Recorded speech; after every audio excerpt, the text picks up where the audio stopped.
Hello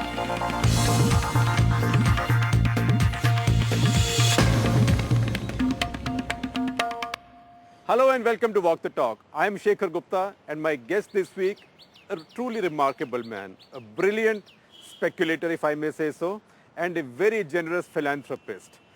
Somebody who knows better to play the markets than almost anybody you would know, but also somebody who is perhaps the most prominent critic of the markets. George Soros, welcome to Walk the Talk. Pleasure. And welcome back to India. Thank you. Thank you. How do things look to you? When you were here 3 years back, almost 3 years back, you said these will be 3 years of great opportunity for India. Yes. Well, it didn't quite work out that way.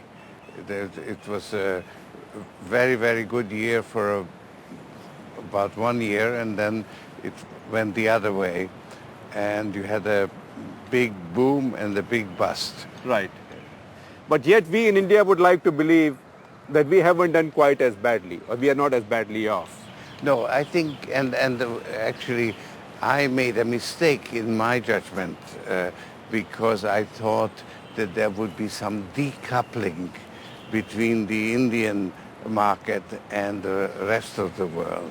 And that didn't happen. The Indian market was actually even more severely damaged than the Western markets. But the economy, in fact, hasn't been so badly damaged. Right. So it was a market phenomenon. And it was largely foreign investors coming in. Like you. And, like me, right. and leaving.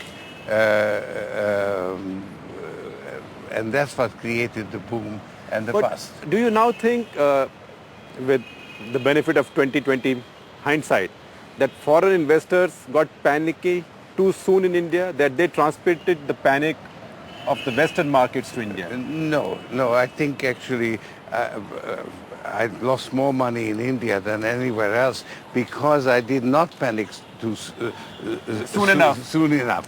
It was the right thing to get out before the others. Right. But I think that going forward, since the Indian economy was not as badly damaged right. As other countries, now I think the outlook for India is actually better than for most other countries in the world. Partly because India is more separated and there is a lot of domestic growth. Right.